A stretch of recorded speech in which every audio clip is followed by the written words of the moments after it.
ವಿಶೇಷವಾಗಿ ಶಿವರಾತ್ರಿ ದಿನ ಬಿಳಿ ಹೆಕ್ಕದ ಹೂವು ಹಾಗೂ ಬಿಲ್ಪತ್ರೆಯಿಂದ ಸಂಕಲ್ಪವನ್ನು ಮಾಡಿಸಿ ಅವರಿಗೆ ಒಂದು ಅರ್ಚನೆಯನ್ನು ಮಾಡಿದ ತಕ್ಷಣ ಅವರ ಇಷ್ಟಾರ್ಥಗಳು ಕೋರ್ಟಿಂದಾಗಿರ್ಬೋದು, ಸಾಂಸಾರಿಕ ದೋಷಗಳಾಗಿರ್ಬೋದು, ಮದುವೆ ಆಗಿಲ್ದಿರೋ ವಿಚಾರ ಆಗಿರ್ಬೋದು, ಸಂತಾನ ಆಗಿಲ್ದಿರೋ ವಿಚಾರ ಆಗಿರ್ಬೋದು, ಈ ಥರ ಎಲ್ಲ ವಿಚಾರಗಳಿಗೂ ನಂದೀಶ್ವರ ಶುಭ ಫಲವನ್ನು ಕೊಟ್ಕೊಂಡ್ಬಂದಿದ್ದಾನೆ. ಸೋಮವಾರ ಒಂದು ಹೂ ತಂದುಬಿಟ್ಟು ಒಂದು ದೇವರಿಗೆ ಸಂಕಲ್ಪ ಮಾಡಿ 11 ರೂಪಾಯಿ ಕಾಣಿಕೆ ಕಟ್ಬಿಟ್ಟು ಹೋದರೆ 42 ದಿನದಿಂದ 64 ದಿನದಲ್ಲಿ ನಿಮ್ಮ ಇಷ್ಟಾರ್ಥಗಳನ್ನು ಈಡೇರಿಸುವಂತಹ ವಿಶೇಷವಾದ ಮರ ಇದು. ಅದನ್ನು ನಿವಾರಣೆ ಮಾಡುವಂತಹ ಏಕೈಕ ಶಕ್ತಿ ಇರೋಂಥ ಮರ ಬೇವಿನ ಮರ. ಸಂತಾನ ಪ್ರಾಪ್ತಿಗೋಸ್ಕರ ಮಾರ್ಗಶಿರ ಮಾಸದಲ್ಲಿ ಈ ಮರಕ್ಕೆ ಸೇವೆಯನ್ನು ಸಲ್ಲಿಸಿ ಹಾಗೆ ಶಿವನ ದರ್ಶನ ಮಾಡಿದ್ರೆ ವಂಶಾಭಿವೃದ್ಧಿ ಆಗುತ್ತೆ ಅನ್ನೋದು ಮೊದಲಿಂದನೂ ಪ್ರತೀತಿಯಲ್ಲಿದೆ. ನಮ್ಮ ಮನೆಯಲ್ಲಿ ಒಡವೆ ಕಳ್ತನ ಆಗಿರ್ಬೋದು, ಇಲ್ಲ ನಮ್ಮ ಕೈಲಿ ಒಡವೆ ಮಾಡಿಸ್ಕೊಳಕ್ಕೆ ಆಗದೇ ಇರೋಷ್ಟು ಪರಿಸ್ಥಿತಿ ಇರ್ಬೋದು. ಈ ಮರಕ್ಕೆ ಪೂಜೆ ಮಾಡಿ ವಿಜಯದಶಮಿಯಲ್ಲಿ 11 ದಿನಗಳ ಕಾಲ ಇದಕ್ಕೆ ಪೂಜೆ ಮಾಡಿ ಇಷ್ಟಾರ್ಥಗಳನ್ನು ಮತ್ತು ನಮ್ಮ ಕಳೆದೋಗಿರೋಂಥ ವಸ್ತುಗಳು, ದನ ಕನಕ ವಸ್ತು ವಾಹನ ಏನೇ ಆಗಿದ್ದರೂ ಈ ತಾಯಿ ಈ ಮರದಿಂದ ಸೃಷ್ಟಿಯಾಗಿ ಮಹಾಲಕ್ಷ್ಮಿ ನಿಮಗೆ ಕೋರಿದ ಫಲಗಳನ್ನು ಕೊಡುತ್ತೆ.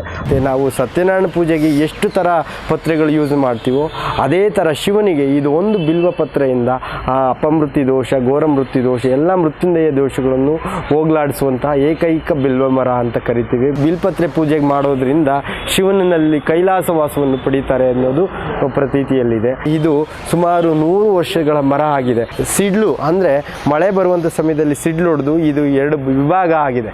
ಆದ್ರೂ ಇವತ್ತು ಕೂಡ ಹಸಿರನ್ನು ತುಂಬಿ ಒಳ್ಳೆ ಫಲಗಳನ್ನು ಕೊಡುತ್ತೆ.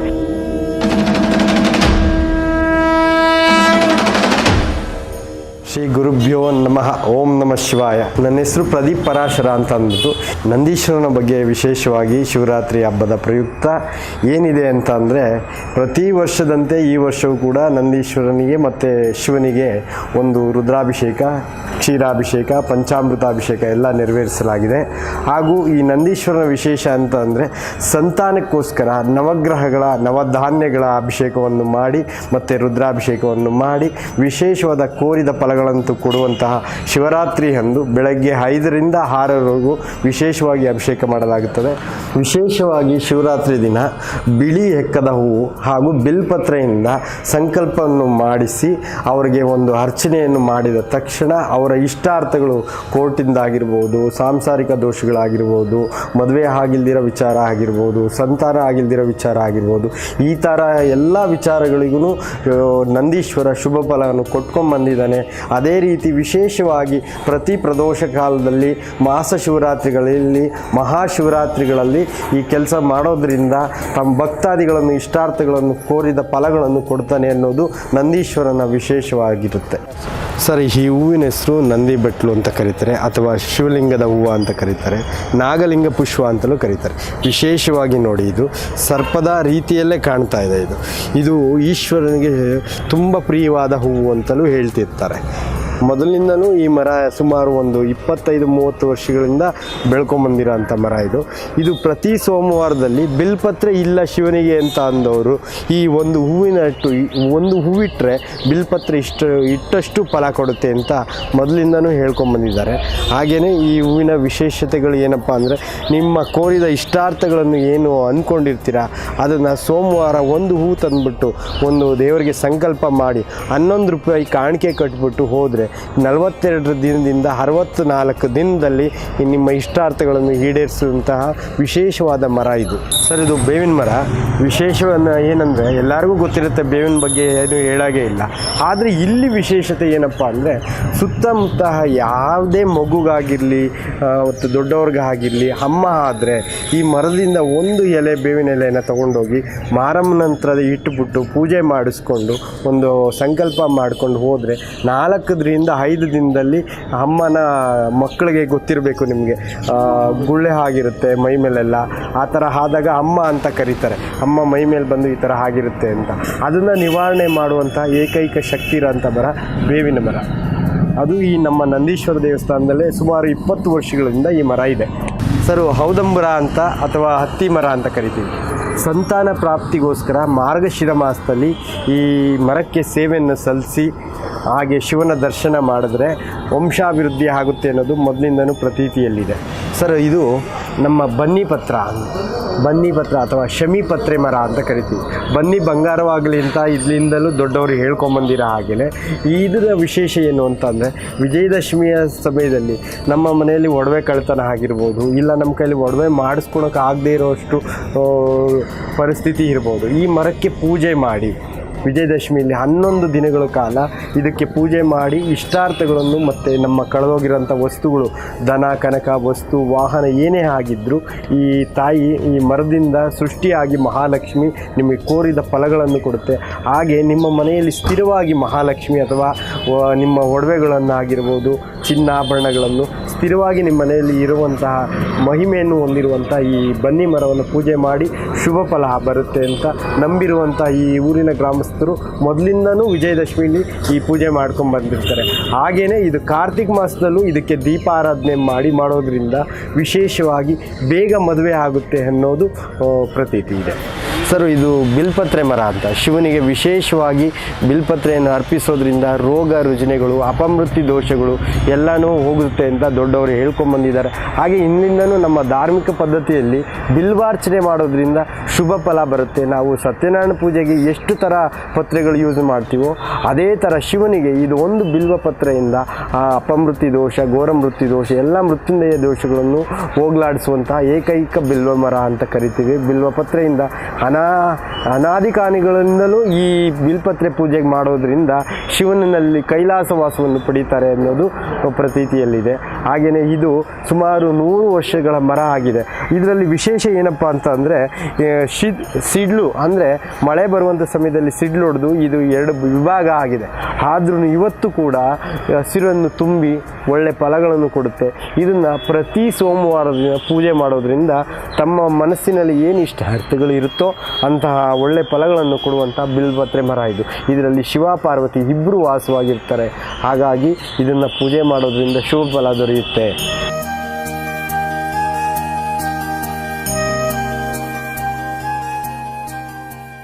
ಸರ್, ಇದು ಅಶ್ವತ್ಥವೃಕ್ಷ ಅಂತ ಕರಿತೀವಿ.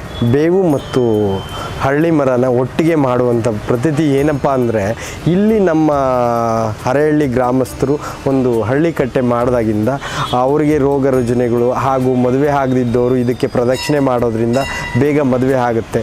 ಸಂತಾನಕ್ಕೋಸ್ಕರ ಅಂದರೆ ಬೆಳಗಿನ ಜಾವ ಸೂರ್ಯೋದಯಕ್ಕೆ ಮುಂಚೆ ಪ್ರದಕ್ಷಿಣೆ ಮಾಡಿ ಸಂತಾನ ಭಾಗ್ಯವನ್ನು ಪಡೆದುಕೊಂಡಿದ್ದಾರೆ. ಹಾಗಾಗಿ ಇಲ್ಲಿ ಅಶ್ವತ್ಥವೃಕ್ಷವನ್ನು ಮಾಡಿದ್ದಾರೆ. ಅದೇ ರೀತಿ ಹೇಳಬೇಕು ಅಂತಂದರೆ ನಾಗರಕಲ್ಲು ಪ್ರತಿಷ್ಠಾಪನೆ ಕೂಡ ಮಾಡಿದ್ದಾರೆ. ಹಾಗೆ ನೀವು ನೋಡ್ಬೋದು ಸರ್, ಇದು ಮದುವೆಗೋಸ್ಕರನೂ ನಾಗರಕಲ್ಲು ಪ್ರತಿಷ್ಠಾಪನೆ ಮಾಡ್ತಾರೆ. ಹಾಗೆ ಸಂತಾನಕ್ಕೋಸ್ಕರನೂ ಮಗು ಪ್ರಾಪ್ತಿಯಾಗಲಿ ಅಂತಲೂ ನಾಗರಕಲ್ಲು ಪ್ರತಿಷ್ಠಾಪನೆ ಮಾಡ್ತಾರೆ. ಯಾಕೆ ಇಲ್ಲೇ ಮಾಡಬೇಕು ಅಂತ ಅಂದರೆ, ಅಶ್ವತ್ಥ ವೃಕ್ಷದ ಕೆಳಗಡೆ ನಾಗರಕಲ್ಲು ಪ್ರತಿಷ್ಠಾಪನೆ ಮಾಡೋದ್ರಿಂದ ಬೇಗ ಸಂತಾನ ಆಗುತ್ತೆ ಮತ್ತು ಮದುವೆ ಕೂಡ ಆಗುತ್ತೆ. ಅದನ್ನು ಪ್ರದಕ್ಷಿಣೆ ಮಾಡೋದಕ್ಕೂ ಅನುಕೂಲವಾಗಿರುತ್ತೆ. ಹಾಗಾಗಿ ಸಂತಾನ ಪ್ರಾಪ್ತಿಗಾಗಿ ಮತ್ತು ಉದ್ಯೋಗ ವ್ಯಾಪಾರ ಇದನ್ನು ನಾವು ಮನಸ್ಸಲ್ಲಿ ಮಾಡಿಕೊಂಡು ಪ್ರದಕ್ಷಿಣೆ ಮಾಡಿದ್ರೆ, ಬೆಳಗಿನ ಜಾವದಲ್ಲಿ ಸೂರ್ಯೋದಯಕ್ಕೆ ಮುಂಚೆ ಪ್ರದಕ್ಷಿಣೆ ಮಾಡಿದ್ರೆ ಶುಭ ಫಲ ಕೊಡುತ್ತೆ ಅನ್ನೋದು ನಮ್ಮ ನಂದೀಶ್ವರ ದೇವಸ್ಥಾನದಿಂದ ಮೊದಲಿಂದನೂ ಆಚರಣೆ ಮಾಡ್ಕೊಂಬಂದಿದ್ದಾರೆ. ಹಾಗೆ ನಾಗರ ಪಂಚಮಿ ಟೈಮಲ್ಲಿ ಮತ್ತು ಗಣೇಶನ ಹಬ್ಬದಲ್ಲಿ ನಾಗರಕಲ್ಲಿಗೆ ತನಿ ಎರೆಯೋದ್ರಿಂದ ಆರೋಗ್ಯವನ್ನು ಕೊಡ್ತಾನೆ, ಹಾಗೆ ಸಂತಾನವನ್ನು ಕೊಡ್ತಾನೆ. ಹಾಗಾಗಿ ಈ ಹಳ್ಳಿಕಟ್ಟೆಗೆ ಪೂಜೆ ಮಾಡೋದು ಶುಭ ಫಲ ಕೊಡೋದು. ಹಳ್ಳಿಕಟ್ಟೆ ಮತ್ತು ಹೌದುಂಬರ ಮತ್ತು ನಂದೀಶ್ವರ ದೇವಸ್ಥಾನ ಎಲ್ಲ ಒಂದೇ ಕಡೆ ಇರೋದ್ರಿಂದ ಭಕ್ತಾದಿಗಳಿಗೆ ಬೇರೆ ಎಲ್ಲೂ ಹೋಗೋದೇ ಬೇಡ, ಪ್ರಶಾಂತವಾದ ಜಾಗ ಇದೆ. ಇಲ್ಲಿ ಎಲ್ಲನೂ ನಾವು ಕೋರಿದಂಥ ಇಷ್ಟಾರ್ಥಗಳು ನೆರವೇರುತ್ತೆ ಅನ್ನೋ ನಂಬಿಕೆಯಿಂದ ಈ ಸ್ಥಳದಲ್ಲಿ ಶುಭ ಫಲ ಪಡೆದಿರೋರು ಇದ್ದಾರೆ. ಹೀಗೆ ಭಕ್ತಾದಿಗಳು ಈ ದೇವ್ರ ಸೇವೆನ ಹಾಗೆ ನಾಗರಕಲ್ಗೆ ತನಿ ಎರೆಯೋದು ಅಂತ ಕರೀತಾರೆ. ಹಾಲು ಮತ್ತು ಅಭಿಷೇಕ ಅವರೇ ಮಾಡುವಂಥ ಒಂದು ವಿಶೇಷವಾದ ಜಾಗ ಅಂತ ಹೇಳ್ಬೋದು. ಸಂತಾನಕ್ಕೋಸ್ಕರ, ಉದ್ಯೋಗಕ್ಕೋಸ್ಕರ ಮತ್ತು ಮದುವೆಗೋಸ್ಕರ ಈ ಜಾಗನ ಆಯ್ಕೆ ಮಾಡ್ಕೋತಾರೆ.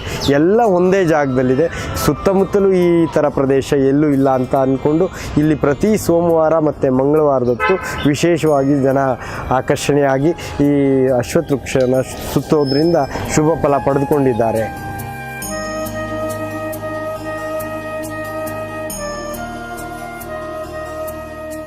ಇದಕ್ಕೆ ಮುಂಚೆ ನಾನು ಆಂಜನೇಯನ ದೇವಸ್ಥಾನದಲ್ಲಿ ಪೂಜೆ ಮಾಡ್ಕೊಂಡು ಬರ್ತಿದ್ದೆ. ಇದೇ ರೀತಿ ಒಂದು ದಿನ ಯಾವುದೋ ಕಾರ್ಯಕ್ರಮಗಳು ಅಡಚಣೆಗಳಾಗಿ ನಾನು ಅಲ್ಲಿ ನಮ್ಮ ಮನೆಯಲ್ಲಿ ಯಾವುದೋ ಒಂದು ಸಾವು ಆಗಿ ನಾನು ದೇವಸ್ಥಾನದಿಂದ ಹೊರಗಡೆ ಇದ್ದೆ. ಆಗಿದ್ದಾಗ ಒಂದು ಸರಿ ಹೊನ್ನಾವರಂಗೂ ಹೋದೆ. ನಾನು ಶಿವ ಮತ್ತು ಈ ವಿಷ್ಣು ಇರುವಂಥ ಜಾಗಕ್ಕೆ ಹೋಗಿ ಬಂದ ತಕ್ಷಣ 3 ತಿಂಗಳು ನಾನು ಸತತವಾಗಿ ಬೆಂಗಳೂರಲ್ಲಿ ಸಣ್ಣ ಪುಟ್ಟ ಪೂಜೆಗಳು ಮಾಡಿಕೊಂಡು ಯಾವುದೋ ದೇವಸ್ಥಾನ ಇಲ್ಲದೇನೆ ಬೇರೆ ಮನೆಯಲ್ಲಿ ಬಾಡಿಗೆಗೆ ಇದ್ಕೊಂಡು ಬರ್ತಾಯಿದ್ದೆ. ಒಂದಿನ ಹೀಗೆ ಯಾರೋ ಹೇಳಿದ್ರು, ಶಿವನ ಆರಾಧನೆ ನೀವು ಮಾಡಲ್ವಾ ಅಂತ ಕೇಳಿದ್ರು. ಇಲ್ಲ ಮಾಡ್ತೀನಿ ಅಂತ ಅಂದೆ. ಅದು ಹೇಳಿ ಒಂದು ಶಿವನ ಆರಾಧನೆ ಈಗ 3 ವರ್ಷದ ಹಿಂದೆ ಒಂದು ಶಿವರಾತ್ರಿ ದೇವಸ್ಥಾನಕ್ಕೆ ಹೋಗಿ ಶಿವನ ಪೂಜೆ ಮಾಡಿ ಅವನ ಉತ್ಸವ ಮಾಡಿ ಅವನಿಗೆ ಅಭಿಷೇಕ ಮಾಡಿ 15 ದಿನದಲ್ಲಿ ನನಗೆ ಶಿವನ ಪೂಜೆ ಮಾಡುವಂಥ ಯೋಗ ದೊರಕಿದೆ. ಅವತ್ತಿಂದ ಇವತ್ತುವರೆಗೂ ನಾನು ಶಿವನ ಪೂಜೆ ಆರಾಧನೆ ಮಾಡಿಕೊಂಡು ಒಳ್ಳೆ ಫಲಗಳನ್ನು ಪಡ್ಕೊಂಡು ನನ್ನ ಮಗುವಿಗೆ ಒಳ್ಳೆ ಎಜುಕೇಷನ್ ಕೊಡ್ತಾ ಹಾಗೂ ನನ್ನ ಸಾಲದ ಬಾಧೆಗಳನ್ನು ತೀರಿಸ್ಕೊಂಡು ಬಂದಿದ್ದೀನಿ. ಹಾಗೆ ನಮ್ಮ ಮನೆಯವ್ರಿಗೂ ಆರೋಗ್ಯ ತುಂಬ ಚೆನ್ನಾಗಿ ಕೊಟ್ಟಿದ್ದಾನೆ. ಅವ್ರಿಗೆ ಯಾವಾಗಲೂ ವಿಪರೀತವಾದ ಹೊಟ್ಟೆ ನೋವು ಮತ್ತು ತಲೆನೋವು ಇತ್ತು. ಶಿವನ ಪಾದದಿಂದ ಬರುವಂಥ ರುದ್ರಾಭಿಷೇಕ ಮತ್ತು ಜಲಾಭಿಷೇಕದ ತೀರ್ಥವನ್ನು ಅವರು ಕೊಟ್ಟಾಗಿಂದ ಅವರು ಆರೋಗ್ಯವಾಗಿದ್ದಾರೆ. ಪ್ರತಿ ಸೋಮವಾರದಂದು ರುದ್ರಾಭಿಷೇಕ ಮಾಡೋದ್ರಿಂದ ಆಯುಷ್ಯ ಆರೋಗ್ಯ ಜಾಸ್ತಿ ಮಾಡ್ತಾನೆ. ಶಿವನಿಗೆ ಜಲಾಭಿಷೇಕ ಅನ್ನೋದು ತುಂಬ ವಿಶೇಷವಾಗಿದೆ. ಈ ರೀತಿ ಮಾಡ್ಕೊಂಡು ಬಂದಿದ್ದೀವಿ, ಮುಂದೆನೂ ಮಾಡ್ಕೊಂಡು ಹೋಗಲೇಬೇಕು. ನಂದೀಶ್ವರನ ವಿಶೇಷತೆ ಏನಂದರೆ ಹಿಂದಿನ ಕಾಲದಿಂದನೂ ಇದನ್ನು ನಂದೀಶ್ವರ ಅಂತ ಹೆಸರಿಟ್ಕೊಂಡ್ಬಂದಿದ್ರು. ಆದರೆ ಅಲ್ಲಿ ನಂದೀಶ್ವರ ಇರಲಿಲ್ಲ. ನಾನು ಹೀಗೆ ಗ್ರಾಮಸ್ಥರನ್ನೆಲ್ಲ ಕೇಳಿದೆ, ಏನು ಸರ್ ಇದು ನಂದೀಶ್ವರ ಅಂತ ಹೆಸರಿಟ್ಬಿಟ್ಟು ಬಸವಣ್ಣನ ಇಟ್ಟಿದ್ದೀರಾ ಅಂತಂದರು. ಸರ್ ಮೊದಲಿಂದನೂ ಇದು ಬಸವೇಶ್ವರನ ದೇವಸ್ಥಾನ, ಬೆಳೀತಾ ಎಲ್ಲರೂ ನಂದೀಶ್ವರ ಅಂತಂದರು.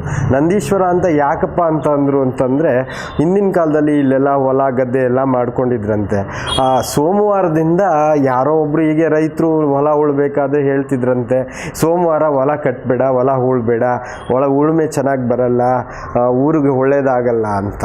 ಯಾಕೆ ಹೇಳ್ತಿದ್ರು ಅಂತಂದರೆ ಬಸವಣ್ಣ ಅವ್ರ ಕನಸಲ್ಲಿ ಬಂದು ಹೇಳಿದ್ರಂತೆ, ವಾರ ಪೂರ್ತಿ ನಾನು ನಿಮಗೋಸ್ಕರ ಎಲ್ಲ ಕೆಲಸಗಳು ಮಾಡಿಕೊಡ್ತೀನಿ, ನನಗೋಸ್ಕರ ನಾನು ಬಸವಣ್ಣ ನಂದೀಶ್ವರನ ಸೇವೆಗೆ ಒಂದು ದಿನ ನನ್ನನ್ನು ಮುಡುಪಾಗಿಡಿ ಅಂತ ಹೇಳಿದಾಗ ರೈತರು ಅದಕ್ಕೆ ಹಾಗೇನೋ ಅಂತಂದ್ಬಿಟ್ಟು ಅವತ್ತಿನಿಂದ ಸೋಮವಾರದತ್ತು ಹೊಲ ಉಳೋದನ್ನ ನಿಲ್ಲಿಸ್ಬಿಟ್ರಂತೆ. ಅವತ್ತಿನಿಂದ ಇವತ್ತುವರೆಗೂ ಕೆಲವು ಹಳ್ಳಿಗಳಲ್ಲಿ ಇವತ್ತೂ ಸೋಮವಾರದತ್ತು ಹೊಲ ಮಾಡಲ್ಲ. ಅದಾದಮೇಲೆ ನಂದಿನ ಪ್ರತಿಷ್ಠಾಪನೆ ಮಾಡಿ ಅಂತ ದೇವಸ್ಥಾನದಲ್ಲಿ ಭಕ್ತಾದಿಗಳು ಹಿರಿಕರು ಎಲ್ಲ ಕೇಳ್ಕೊಂಡಾಗ ನಂದಿಯ ಮೇಲೆ ಈಶ್ವರನನ್ನು ಪ್ರತಿಷ್ಠಾಪನೆ ಮಾಡಿ ಇವತ್ತು ಕೋರಿದ ಇಷ್ಟಾರ್ಥಗಳನ್ನು ಕೊಡಲಿ ಅಂತ ನಾವು ನಂದೀಶ್ವರನ ಕೇಳಿಕೊಂಡು ಪ್ರತಿ ವರ್ಷದಂತೆ ಎಲ್ಲ ವರ್ಷಗಳು ಈಗ ಮಾರ್ಗಶಿರ ಮಾಸದಲ್ಲಿ ವಿಶೇಷವಾಗಿ ಇವರಿಗೆ ಕ್ಷೀರಾಭಿಷೇಕ ನಡೀತಾನೆ ಇರುತ್ತೆ. ಬೆಳಗ್ಗೆ ಟೈಮು ರುದ್ರಾಭಿಷೇಕನೂ ನಡೆಯುತ್ತೆ. ಹಾಗೆಯೇ ಧನುರ್ಮಾಸದ ಟೈಮಲ್ಲಿ ವಿಶೇಷವಾದ ಮೃತ್ಯುಂಜಯ ಅಭಿಷೇಕ ಅಂದರೆ ಮೃತ್ಯುಂಜಯ ಅಂದರೆ ಕುಂಬಳಕಾಯಿನ ರಸವನ್ನು ತೆಗೆದು ಅವರಿಗೆ ಅಭಿಷೇಕ ಮಾಡೋದು, ಎಳನೀರಿನ ಅಭಿಷೇಕ ಮಾಡೋದು, ಕಬ್ಬಿನ ಹಾಲಿನ ಅಭಿಷೇಕ ಮಾಡೋದು, ವಿಶೇಷ ಭಸ್ಮಾಭಿಷೇಕ ಮಾಡೋದು. ಈ ರೀತಿ ಎಲ್ಲ ದಿನಗಳಲ್ಲೂ ಅಭಿಷೇಕಗಳು ಇರುತ್ತೆ. ಅದರಲ್ಲಿ ಧನುರ್ಮಾಸದಲ್ಲಿ ವಿಶೇಷವಾಗಿರುತ್ತೆ. ಹಾಗೆಯೇ ವಿಜಯದಶಮಿಯಲ್ಲೂ ಅಷ್ಟೇ ಈ ದೇವ್ರನ್ನ ಉತ್ಸವ ಮೂರ್ತಿನ ನಾವು ಪ್ರದಕ್ಷಿಣೆ ಮಾಡಿ ನಗರ ಪ್ರದಕ್ಷಿಣೆ ಅಂತ ಮಾಡ್ತೀವಿ. ಕಾರ್ತಿಕ ಮಾಸದಲ್ಲಿ ತುಂಬ ವಿಶೇಷ ದೀಪಾರಾಧನೆಗಳನ್ನು ಮಾಡ್ತಾ ಸಂತಾನಕ್ಕೋಸ್ಕರ ಮತ್ತು ಮದುವೆ ಆಗದಿರೋ ಹೆಣ್ಣುಮಕ್ಕಳು ಅವತ್ತು ಕಾರ್ತಿಕ ಮಾಸದಲ್ಲಿ ವಿಶೇಷವಾಗಿ ದೀಪ ಹಚ್ಚೋದ್ರಿಂದ ಒಳ್ಳೆಯ ಒಳಿತನ್ನು ಕಂಡಿದ್ದಾರೆ. ಹಾಗೆಯೇ ನಮ್ಮ ನಂದೀಶ್ವರನ ಪೂಜೆ ಮಾಡ್ಕೊಂಡು ಬರ್ತಿದ್ದಂಥ ದಿನ ಬರುವಂಥ ಅಭಿಷೇಕಗಳು ಮತ್ತು ಅವರು ಮಾಡುವಂಥ ಕೆಲಸಗಳು ಬೇಗ ಉನ್ನತ ಸ್ಥಾನಕ್ಕೆ ಹೋಗಲಿ ಅಂತ ನಂದೀಶ್ವರನಲ್ಲಿ ಪ್ರಾರ್ಥನೆ ಮಾಡಿಕೊಂಡು ಪ್ರತಿ ಸೋಮವಾರ ಬೆಲ್ಲದ ದೀಪ ತುಪ್ಪದ ದೀಪವನ್ನು ಹಚ್ಚಿ ಒಳಿತನ್ನು ಕಂಡಿದ್ದಾರೆ. ಹೀಗೇ ಪ್ರತಿ ವರ್ಷದಂತೆ ಈ ವರ್ಷವೂ ಕೂಡ ಎಲ್ಲರಿಗೂ ಶುಭವಾಗಲಿ ಅಂತ ಶಿವರಾತ್ರಿ ಹಬ್ಬದಂದು ವಿಶೇಷವಾಗಿ ಲಿಂಗವನ್ನು ಇಟ್ಟು ಭಕ್ತಾದಿಗಳ ಕೈಯಿಂದನೇ ಕ್ಷೀರಾಭಿಷೇಕವನ್ನು ಮಾಡುವಂಥ ಕೆಲಸನೂ ನಮ್ಮ ಊರಿನ ಗ್ರಾಮಸ್ಥರು ಮುಖ್ಯಸ್ಥರು ಮಾಡ್ಕೊಂಡು ಬಂದಿದ್ದಾರೆ. ಹಾಗೆ ಎಲ್ಲರಿಗೂ ಶುಭವಾಗಲಿ ಅಂತ ಕೇಳ್ಕೊಡ್ತಾ ಇದ್ದೀನಿ.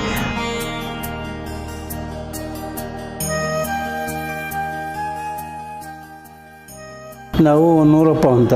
ಇದು ಮೊದಲು ಚಾವಡಿ ಜಾಗ ಇತ್ತು ದೇವಸ್ಥಾನದ್ದು. ಈಗ ಒಂದು 20-25 ವರ್ಷದಿಂದ ಈಚೆಗೆ ನಾವು ಜೀವನ ಉದ್ಧಾರ ಮಾಡಿಕೊಂಡು ದೇವಸ್ಥಾನನ ಊರೆಲ್ಲರೂ ಸೇರಿ ಕಟ್ಟಿ ಈ ಬಸವಣ್ಣ ಗಣೇಶ ಎಲ್ಲ ಹೊಸ್ದಾಗಿ ಇಕ್ಕಿರೋದೆ. ಹಳೆ ಬಸವಣ್ಣ ಅಲ್ಲಿದೆ. ನಮಗೆಲ್ಲ ದೇವರು ಎಲ್ಲರಿಗೂ ಒಳ್ಳೇದು ಮಾಡೋಣ. ಊರೆಲ್ಲರೂ ಚೆನ್ನಾಗಿ ಬಂದವ್ರೆ. ಬಂದು ಜನ ಐನೂರುಗಳು ಕೂಡ ಚೆನ್ನಾಗಿ ಹೋಗಿದ್ದಾರೆ. ಎಲ್ಲರೂ ಸುಮಾರು ಜನ ಐನೂರು ಬಂದರು. ಸುಮಾರು ಜನನೂ ಚೆನ್ನಾಗಿ ಮದುವೆ ಆಗಿ ಎಲ್ಲರೂ ಚೆನ್ನಾಗಿ ಹೋಗಿದ್ದಾರೆ ಸರ್. ನಾವು ಚಿಕ್ಕ ಹುಡುಗರಾಗಿಂದ ಇದು ಚಾವಡಿ ಇದ್ದಿದ್ದು. ಅದ್ರ ಮೇಲೆ ಹುಲ್ಲು ಬೆಳ್ಕೊಳೋದು, ಚಪ್ಪಡಿ ಹಾಕೊಳೋದು ಅದೆಲ್ಲ ಕಿತ್ತಾಕಿ ಇದನ್ನೆಲ್ಲ ನಾವು ರೆಡಿ ಮಾಡಿದ್ದೀವಿ. ನಾವು ಎಲೆಕ್ಷನಲ್ಲಿ, ಪಂಚಾಯತಿ ಎಲೆಕ್ಷನಲ್ಲಿ ಗೆದ್ದೆ. ಆ ಗೆದ್ದಾಗ ನಾವು ಎಲ್ಲರಿಗೂ ಊರಿಗೆಲ್ಲ ಎಲ್ಲರಿಗೂ ಹೇಳಿ, ದೊಡ್ಡವ್ರಿಗೆಲ್ಲ ಹೇಳಿ ಎಲ್ಲ ಸೇರಿ ಊರೆಲ್ಲರೂ ಮಾಡ್ತೀವಿ.